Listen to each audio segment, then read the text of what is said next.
کا مقصد یہ ہوتا ہے کہ قوم کی وہ ول جو ہے، وہ اس کا ارادہ، وہ اس کا جذبہ، اس کا اظہار اداروں کی شکل میں ہوتا ہے.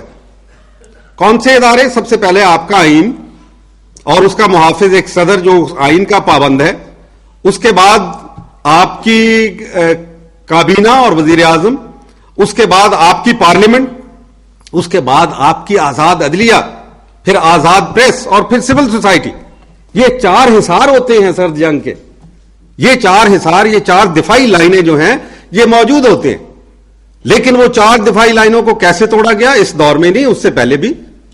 جب ایمل کانسی کو پکڑ کے دے دیا گیا، جو رمزی یوسف کو پکڑ کے دے دیا گیا، تو پھر ملا ضعیف کو بھی تو پکڑ کے دینا ہی تھا نا کسی نے. پھر کس سے کسی کا کیا گلا؟ تو بات یہ ہے کہ ہم نے جب تک یہ سرد جنگ کو سمجھیں گے نہیں کہ سرد جنگ لڑنے کے انداز، اطوار اور اس کے ہتھیار کیا ہوتے، اس وقت تک ہم یہ نہیں جیتیں گے. تو چنانچہ اس لیے جب میں کہتا ہوں کہ جمہوریت، جہاد اور جوہری پروگرام یہ اس سرد جنگ کے ہمارے ہتھیار ہوں گے. جمہوریت، جہاد اور جوہری پروگرام. جمہوریت کا میں نے ذکر کر دیا کہ اس کے اندر کیا قوت ہوتی ہے. دوسری بات یہ کہ جہاد جو ہے وہ آپ کی will to survive and resist on your own terms. جہاد صرف یہ نہیں کہ آپ قتال میں کر رہے ہیں.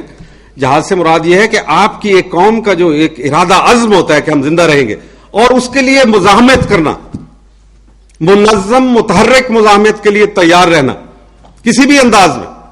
اور تیسرا جوہری پروگرام، ہماری جوہری صلاحیت جو ہے یہ تیسرا جیم ہے. ان تینوں کے امتزاج میں جا کے ہم یہ سارا معاملہ جو ہے اس کو طے کر سکیں گے. اب آتے ہیں کہ یہ جو معاملہ ہے، یہ جو اتنا بڑا مارکا بپا ہے، اس میں ہر ایک کا ہمارا فرض کیا ہے؟ اس میں فرض ہمارا یہ ہے کہ ہم we should take position.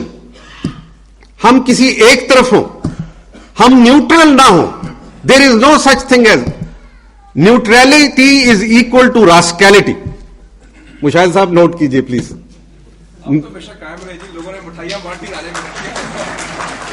Neutrality از راسکیلٹی. جب جو نیوٹرل ہوتا ہے نا وہ کوئی چیز نہیں. مجھے تو only dead or neutral. Doctor صاحب کیا قرآن اجازت دیتا ہے اس کی؟ اللہ تعالیٰ اجازت دیتا ہے کہ آپ نیوٹرل ہو جائیں حق و باطل کے مارکے میں. حق کا ساتھ دینا ہوتا ہے. آپ جو ٹوٹے چاہے چلے دوسری طرف کھڑے ہو جائیں، بیچ میں نہ کھڑے ہو. چاہے کھڑے ہیں بش کے ساتھی بن جائیں، شیرون کے ساتھی بن جائیں، واجپئی کے ساتھی بن جائیں، لیکن یہ کہ ہمیں پھر گول مول چکر مت دے. یہ جو آج کل ہمارا یہ سلسلہ شروع ہوا ہے نا کہ ہم نیوٹرل کر کے تھوڑا سا ادھر سے بھی بچا کے ادھر سے بھی بچا کے، درمیان کی بات نہیں. We have to take position now. اس مارکے میں سب سے اہم بات جو میرے آپ کے لیے وہ یہ ہے کہ we have to take position. اور پوزیشن ٹیکنگ بہت امپورٹنٹ ہے. جب ملا عمر کے پاس گیا یہ آخری دفعہ لوگ، اور انہوں نے کہا کہ یہ تمہارے حق میں بہت برا ہوگا، تمہارا یہ ہوگا وہ ہوگا، اس نے بڑی خوبصورت بات کی. اس نے کہا دیکھیں بات سنیں، ہمیں معلوم ہے کہ ہمیں تباہ کر دیں گے، اور آپ اتنے بہت فکر مند نظر آتے ہیں ہمارے لیے، تو میں نہیں جانتا کہ میری حکومت چلی جائے گی جس کے لیے آپ ایڑی چوٹی کا زور لگاتے ہو. میں جانتا ہوں کہ میں دربدر ہو جاؤں، میرے بچے جو ہیں تباہ ہو جائیں گے، میرا ملک ریزہ ریزہ ہو جائے گا. لیکن یہ جو بدماشی ہم دیکھ رہے ہیں اس کے اوپر کسی نے تو کھڑے ہونا ہے. اور میں نے فیصلہ کیا ہے کہ یہ اللہ رسول کا حکم مانوں یا میں تمہارا حکم مانوں، میں اس کے حکم کے اوپر کھڑا ہو رہا ہوں.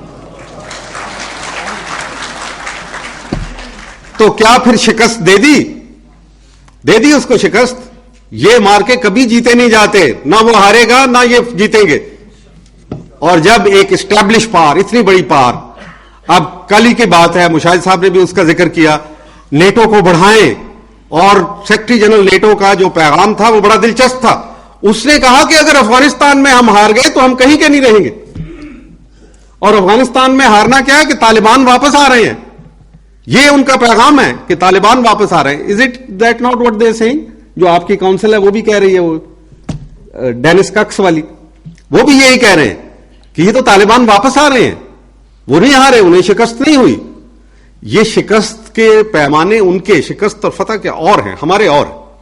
یہ نہیں ہاری جا سکتی جنگ سواری اس کا، کیونکہ امریکہ کی جو انہوں نے حملہ کیا اس کی کوئی اخلاقی بنیاد ہی نہیں ہے.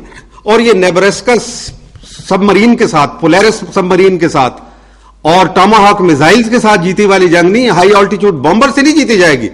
یہ کلیش آف ولز ہے. مقابلہ جو ہے اس کے اندر ولز کا ٹکراؤ ہے. کیونکہ وہ تو استعمال ہی نہیں کر سکتے. کہاں اپنے کس کے خلاف کریں گے؟